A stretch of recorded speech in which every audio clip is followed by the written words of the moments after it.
कल 29 जनवरी को जेपीसी वक्त पे आखिरी मीटिंग हुई।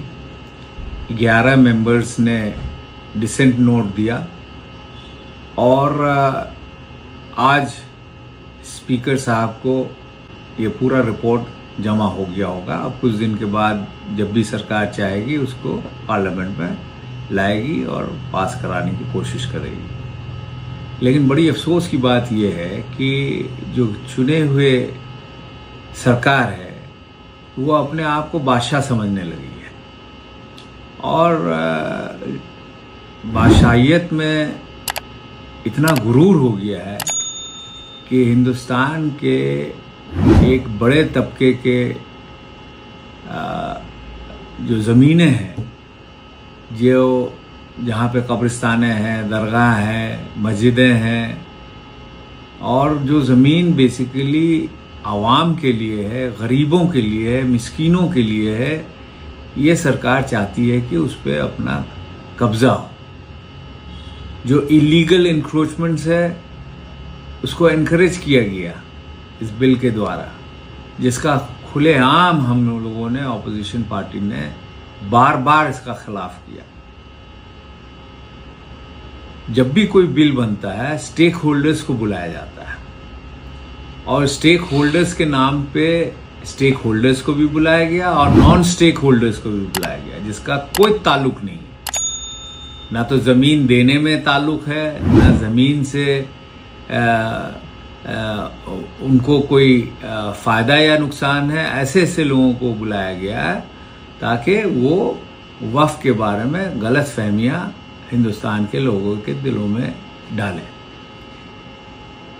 और ऐसे ऐसे लोगों को भी बुलाया गया जो एनक्रोचर्स हैं वफ़ की ज़मीन पे कहीं ना कहीं।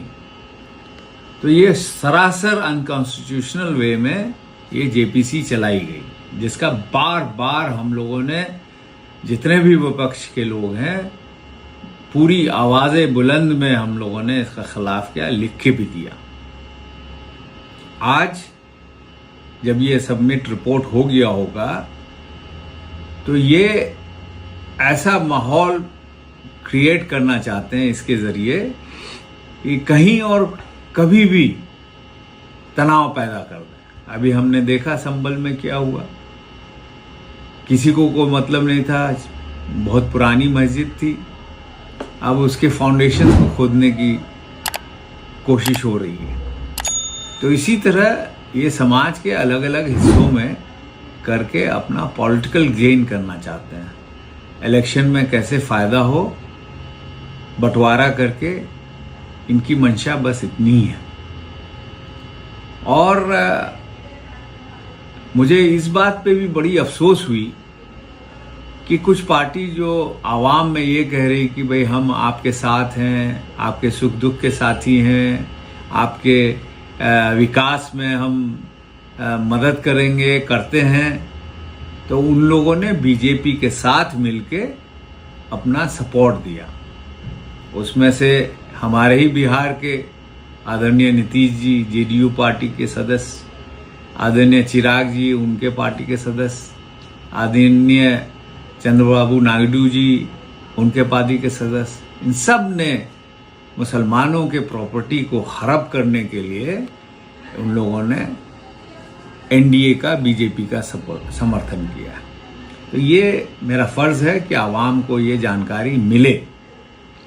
अब मैं यही गुजारिश करूँगा सभी मेंबरान से पार्लियामेंट के, क्योंकि पार्लियामेंट जेपीसी जब बनी और जो उसमें ऑफिशियल जब मीटिंग रहती थी तो उसमें ऑफिशियल लाइन में अपने जो उनके लीडरान हैं उसके हिसाब से वो लोग फैसला करते थे, लेकिन गुफ्तगू में वो भी ये कहते थे कि ये जो हो रहा है वो सरासर गलत हो रहा है और ये समाज के लिए बहुत नुकसानदेह होगा। तो मैं तो यही कहूँगा कि विनाशकाल विपरीत बुद्धि, उसी का अगर कोई एग्जाम्पल हो तो ये शुरुआत है। आज मुसलमानों के एंडोमेंट जो दान की हुई ज़मीनों पे या प्रॉपर्टीज़ पे जो हमला हो रहा है। कल क्रिश्चियन पे होगा, परसों बुद्धिस्ट पे होगा, और अब ये खुल गया है कि भाई अब हर बोर्ड में, रिलीजियस बोर्ड में अलग अलग मज़हब के लोग, जिसको उस मज़हब के बारे में कुछ भी जानकारी नहीं है, उसके भी सदस्य हो सकते हैं। आज अगर मुसलमान के एंडोमेंट जो वक्फ की ज़मीनों में अगर गैर मुस्लिम रहेंगे, तो कल को सिख के गुरुद्वारा या उनके रिलीजियस या चैरिटेबल पर्पस के इंस्टीट्यूशंस में भी अलग अलग मज़हब के लोग रहेंगे। उसी तरह क्रिश्चियंस के भी जो चर्चेज हैं, एजुकेशनल इंस्टीट्यूट्स हैं, तो ये रास्ता खुल गया है। कल को फिर परसों जो हमारे हिंदू भाइयों का मंदिर है, मठ है, उसमें भी अलग अलग मज़हब के लोग शामिल होंगे, जिनको उस मज़हब के बारे में और किस पर्पस के लिए वो एंडो किया गया है उसके बारे में जानकारी नहीं होगी। वो सही फैसला नहीं कर पाएंगे, सही सुझाव नहीं दे पाएंगे।